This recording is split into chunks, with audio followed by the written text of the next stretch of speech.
Hello students, here in this video I am going to explain about excretion, right?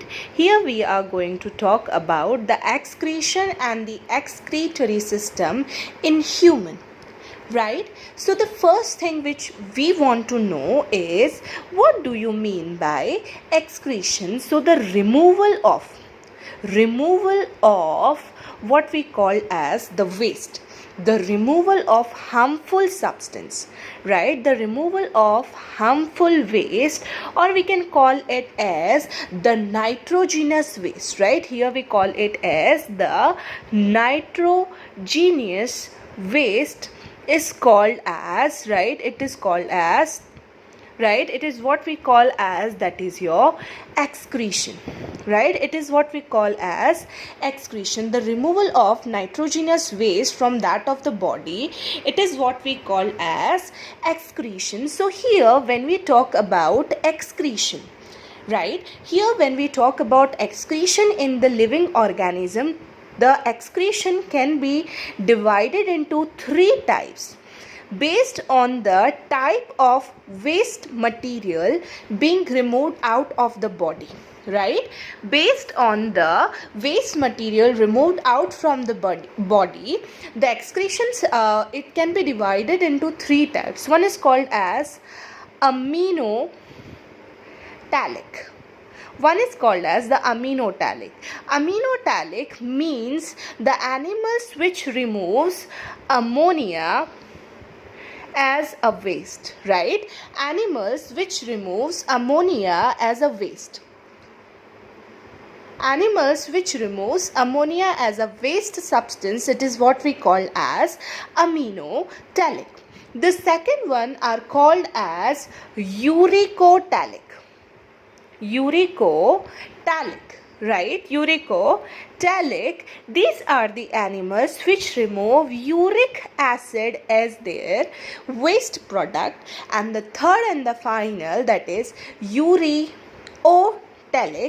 these are the animals which remove urea as their waste material. So if you see their examples, so here the example for the aminothallics are the fish, right? Are the fish, because this ammonia, which is the waste material here, it requires large amount of water so that this toxic material can be diluted, and this large amount of water is only available for the fishes and the aquatic animal. So ammonia is the waste which is released by that of the fishes, right?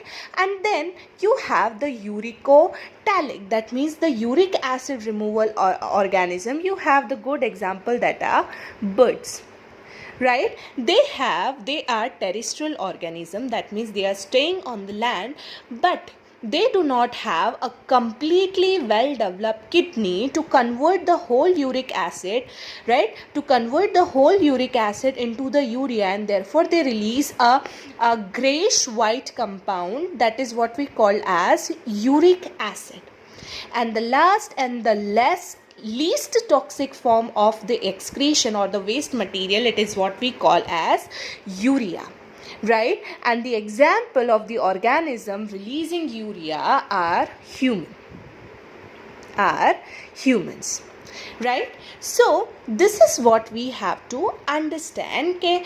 These are the three basic types of waste material which are being removed from an organism. So let's now see the structure of excretory system in a human, right? Let's see the structure of excretory system, right? This is the structure of excretory system in human, right? If we can see, we have a pair of kidneys, then we have a pair of ureters and urinary bladder, where the urine, whatever it is being filtered out from the kidneys, it will be stored. And you have the urethra, and which opens outside from the body, right? And now the most important and the most precious thing that we have, that is kidney. So kidney, it is a bean shaped organ, right? It is a bean shaped organ, right? And it, when we see the structure of a kidney, right, the outermost layer, it is what we call as capsule, right? And from the capsule you have, that is the outer layer, which is called as that is cortex, and the inner layer, that is means this layer is called as medulla, right? This layer where the renal pyramids, if you can see, you see this are the renal pyramids, right, which you can see, they are your renal medulla, that means the inner part of the kidney. Here at this point, that is the calyx, you can see the entry of arteries and veins which are coming inside that of the kidney, and they will go inside the nephrons, right? They will go inside the nephron. Now you must understand that this renal pyramids, right, this renal pyramids, they contain small filtrating units that are called as nephrons. So this is a structure of nephron. This is the structure of a nephron, right? Your nephron, it is completely divided into three parts. If we see in a clear and a very precise way, you have the Bowman's capsule, you have the tubules, and the collecting duct. Right? So if you can see here, this part, this cup shaped part here, it is what we call it as Bowman's capsule. Right? And this Bowman capsule act as a unit where the filtration takes place. Right? And if you can see here, you have the efferent artery, right? You have the efferent arterioles and the efferent arterioles. Efferent arterioles are the arteries which enter inside the Bowman capsule, and they form this structure, this messed up structure, this knot-like structure inside your Bowman's capsule. It is what we call as glomerulus, right? It is called as glomerulus.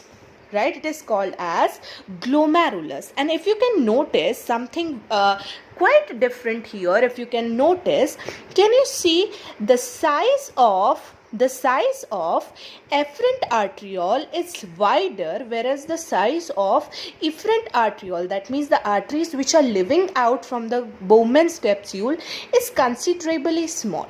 The reason behind this is to generate a high pressure here inside the glomerulus, which will help in the removal of waste material inside the Bowman's capsule. Right? So as you move forward, can you see the zigzag tubules? They are called as proximal convoluted tubules. This is the area where your glucose, where your amino acid, your electrolytes, your salts, they will be reabsorbed from the urine. They will be reabsorbed from the urine. The reason behind that is this glucose, amino acids, your some amount of NaCl and other electrolytes, they can be important for that of your body. So excess loss might create a dehydration condition, or it might cause some other diseases. So that is why this proximal convoluted tubule is the region where a major part of the reabsorption of glucose and other amino acid and essential nutrient is being carried out. Then you have a loop like a hairpin like structure. If you can see a big U-loop kind of structure, that is called as loop of Henle. Loop of Henle, and it is the region where the water, the excess amount of loss of water is reabsorbed. And the last one, it is distal convolutive tubules, and here the concentration of urine will be maintained. That means whatever the essential things were there, they were reabsorbed, and the water was reabsorbed. Only the small amount of electrolytes which were important, they were absorbed, and the least important one, they were removed out, and the concentrated urine was passed in the that is the connecting duct. And now remember children, this connecting duct, it is common, it can be common for 2 or 3 or 4 nephrons, or it can be more than that. And whatever the urine it is going to be collected from here, it will be removed out through the kidney, and it will go in the ureter and then the urinary bladder, right? And if you see here, these tubules, right, they are forming a capillary network around the loop of Henle. They are called as vasa recta. They are called as this capillary network, it is called as vasa recta. The work of vasa recta is to form the work of vasa recta, right? Vasa recta helps in counter current, right? Why the counter current? The blood is flowing in the opposite direction to the fluid which is being flowing. So here, if the blood is if the fluid is flowing in the downward direction, the blood here, it is flowing in the opposite direction. And because of that, right, because of that, there is a formation of a gradient, so that the reabsorption will be easy, so that the reabsorption can be easy. And this is the reason, right, this is the reason we get a very concentrated amount of urine, right? On an average, when we talk about on an average, a person, a healthy person or a healthy nephron can filter, or a kidney can filter 180 liters of urine every day, but amongst which we can only pass, that is 1 to 1.5 liter urine a day, right, a day. So what happens to the another 179 or 178 liters of the urine? Rest of all is being reabsorbed. The rest of all, whatever the urine or the excess amount of material was there, they were reabsorbed, right? And therefore, right, therefore this flow of urine and the blood in a counter flow, it is called as counter current mechanism. And here, right, because of the wide afferent arteriole and narrow efferent arteriole, whatever the pressure is created here, and because of the pressure the filtration take place, this is called as ultrafiltration, right? This is what we call as ultrafiltration. And remember, my dear children, the ultrastructure of nephron is readily asked to all of you in your examination. So please be very careful with the diagrams. Please practice this diagram, because it will be very essential for that of your examinations. So you can practice this diagram and describe each and every of the particular part, so that you can receive the more and the good amount of mass, right? So if you have any doubt, you can just contact me, right? And only a single topic which is left, that is, in the person, right, in the person who is suffering from that of what we call infections. There are some infections that might cause kidney failure. There are infections, there are some cancers, or there are some condition where what happens is the person, his kidney is non-functional. His kidney is non-functional. Under that condition, he has to go for hemodialysis. That person has to go for hemodialysis. Hemodialysis means where, with the help of a artificial kidney, right, with the help of artificial kidney, right, with the help of artificial kidney, they are going for the filtration, right, they are going for the filtration of the materials which are being there from the kidneys, right? So here in this artificial hemodialysis, when we talk about, so the basic thing happens is the structure of this machine or this artificial kidney, it remains the same to that of what we have for our kidneys. The tubules which are made, the pressure which is being generated, it is almost as same as that of your complete kidneys, right? So here what happens is, from the patient's hand, they have a connection from that of the artery, right? And the blood from the artery is pumped inside the machine, right? It is pumped inside the what we called as hemodialyzer, right? Hemodialyzer, right? Hemodialyzer, or what we call as hemodialysis machine, right? It will be into that, and from there, in this hemodialyzer machine, you have some what we call as a tubule kind of thing, where you have so many crisscross tubes which are present, which are connected with each other. You will have so many of the tubes which are connected with each other, and one connection is there with the hand of the patient. One connection is there with the hand of the patient, that is the arteries which you have. And this whole machine is filled with the liquid, right? It is filled with the dialysis liquid, right? It is filled with the dialysing liquid or the medium, and the blood is passed across through these tubules, and the waste is being liberated in this liquid.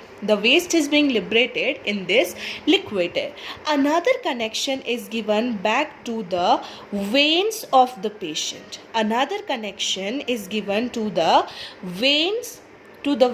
Of the patient, right? It is given to the veins of the patient. So the completely purified, the completely what we called as waste free blood is then goes into the veins, and these veins will go to the heart, and they will get oxygenated, and they will transfer the oxygen elsewhere. Whereas you have a excess output, right? Here you can have an excess output from which whatever the solution which is of no use to us, right?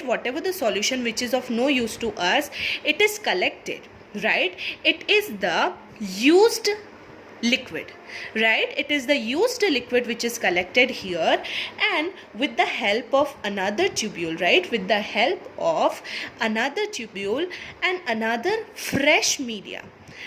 And another fresh media, right? You will have another fresh media, right? You have a fresh media which is being fed inside the